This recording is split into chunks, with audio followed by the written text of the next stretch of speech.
Good morning, and let me share with you something interesting. Thou shalt have no other gods before me. Exodus 20, verse 3. Now this, there's an old story about a rabbi told where a man asked a rabbi, can you teach me the mysteries of God? And he says, well, let's see if you're ready to learn the mysteries of God. Let me tell you a story. Two burglars, robbers, or burglars, entered a house going down a chimney. Now, when they went down the chimney, one man washed his face, and one burglar had a dirty face, the other had a clean face. Now, which man washed his face? And the man quickly said, well, the one with the dirty face. The rabbi shook his head and said, see, you're not quite ready to learn the mysteries of God. Because the man with the dirty face would look at the man with the clean face and figure that his face was clean. But the man with the clean face would look at the man with the dirty face and figure his face was dirty, so he would wash his face. And this gentleman told the rabbi, you're right, and I just didn't see the obvious. And the rabbi said, you still don't see the obvious. How could two men come down a chimney and only one have a clean face or one have a dirty face? You see, we miss the obvious when we study Scripture. Exodus 20, verse 3 gives us something very obvious. Thou shalt have no other God before me. Probably the best way to render this, a har, for the word other, is really the word another, and would more correctly be translated, thou shalt not have another God before me. Christians, they'll say they worship God. They go to church. They watch services online. They're Christians. They worship God. And that's true. God is their God, but do they have another God? What is a God? The word used here in Genesis is Elohim. That's a pretty broad word. And just to show you I'm not biased towards Jewish scholars, I'll actually quote a Christian who I think gave one of the best definitions of Elohim. In fact, this Christian doesn't even consider himself a scholar, especially a Hebrew scholar, but yet he gave the best definition for Elohim I ever heard. His name is Rick Joyner. His call is as a prophet. And he defines an Elohim as whatever you build your life upon. Whatever it is that you build your life upon. And he gave this little test. He said, how do you feel when you read the stock market reports? Or why do you even read the stock market report? Do you read it every morning, and if it goes up, you're happy? If it goes down, you spend the rest of the day sad, depressed? That shows where your heart is. Your heart's in this world and not in God. That you're building your life here on earth rather than your life with God. That's pretty harsh, but it's really true. You have another God. Your other God is what you're building your life on here on earth, the stock market, or your job, or your 401k. They all could be a God. But let me put it in perspective of today. Tonight, September 11th, in another month or so, we're going to have a presidential election. I have never seen Christians so polarized. Christians at each other's throats, not speaking to each other. And just really, if anything, I've never seen them as emotional as they are with this coming election. Either, no matter which candidate you choose, you're choosing an ungodly person. How can you dare choose such a person who is so ungodly, so pagan? You have to choose the candidate I'm following. At least he's following some godly principles. This other candidate is not following any godly principles at all. And boy, they'll literally slug it out. Where are they building their life on? They're convinced if either one of these candidates get elected, they watch the polls very closely, listen to the news very closely. If their candidate, and when they hear the poll numbers, some are just excited, ecstatic, and some are absolutely depressed. What are you building your life on? You're building it on the arm of the flesh, hoping this country's going to be spared by the arm of the flesh. Now, let me tell you something about the biblical perspective here. There was a man named Daniel. He was a Jewish prince, and his nation was conquered by the Babylonian Empire, and he was taken into captivity, but he was a praying man. And Nebuchadnezzar, the king, was a brutal man, a tyrant. I mean, he was ready to put to death all his counselors because they couldn't not only interpret his dream, they had to tell him what the dream was. He wouldn't even tell them what the dream was. They had to know what the dream was. And if they couldn't tell him what the dream was, he was going to put them all to death. I mean, how brutal can you be? And yet, this Jewish prince, this praying man, this praying person, Daniel, spared a whole nation, gave favor and won favor with this tyrant, this brutal king. And he, Daniel, one man, influenced this king to show respect for God. Well, then the next king that comes along, I mean, he is worse than that, named Belshazzar. And he has no regard for God whatsoever. In fact, during a big party, he brought in the sacred vessels from the temple and dedicated them to his god, some pagan god. Well, that was all God could take.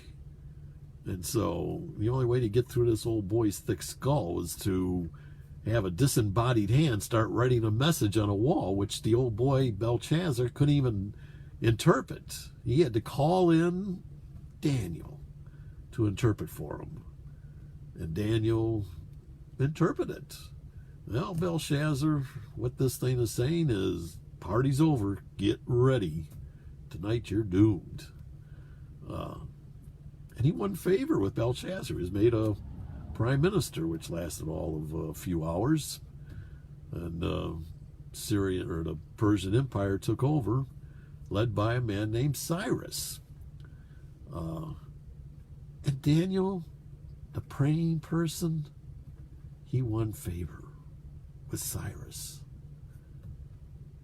Well, likely he continued in Babylon, and Cyrus put his son Cambyses, I've learned how to pronounce that finally, put his son Cambyses in charge of Babylon. That lasted for about 9 months.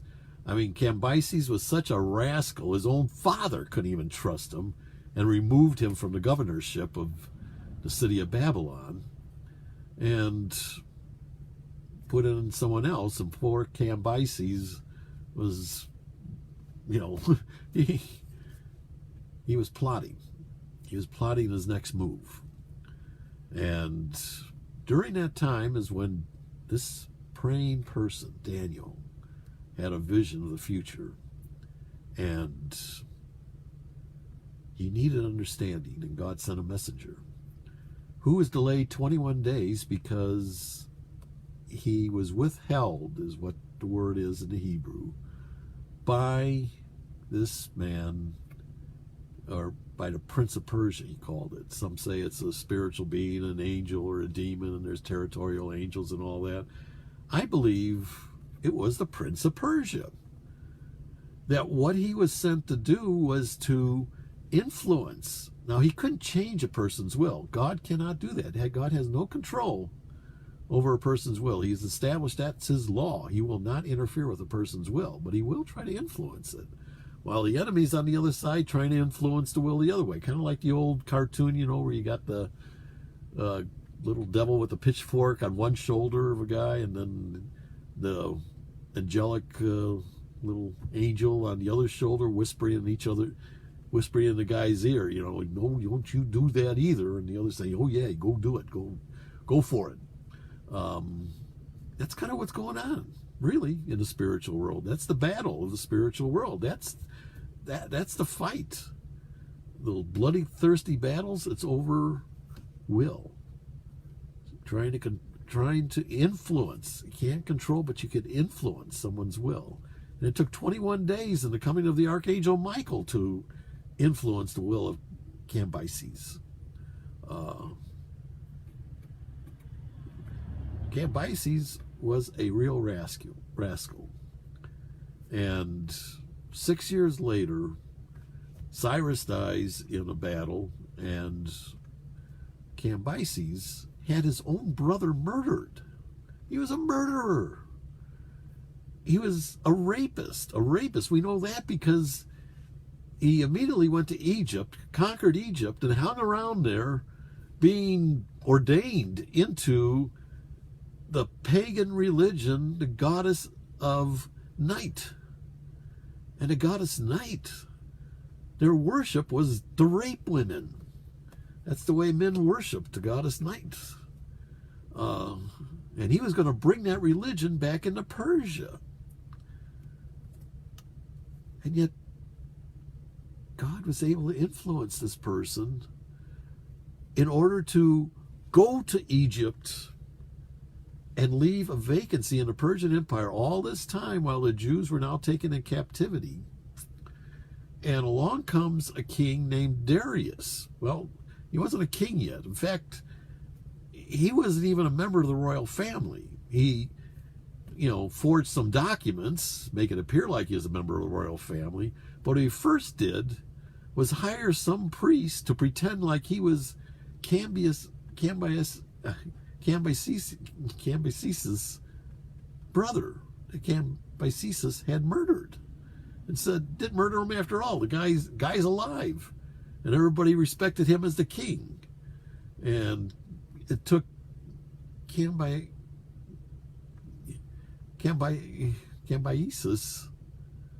to finally admit he had his brother killed. This guy is an imposter. Well, he was on his way back from Egypt in order to establish himself on the throne and declare this imposter. But before he could do it, Darius declared him as imposter.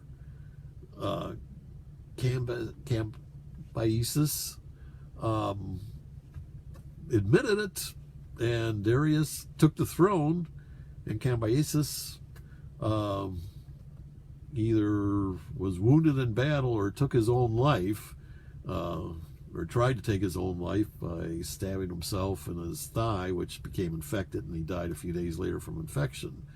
And Darius now became king. Darius, the guy, a conniver, a schemer, a liar. And God used him. And Daniel, this whole time, retained a position as the praying person, defending the nation.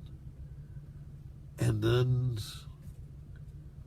the next king to come up, Asarius, or Xerxes, who ended up being the husband of Esther, Queen Esther. We all know that story, and how she won favor, her people won favor, and under this king returned to their homeland after 70 years in exile, exactly as predicted by God. God managed to carry out his plan. His people were fed.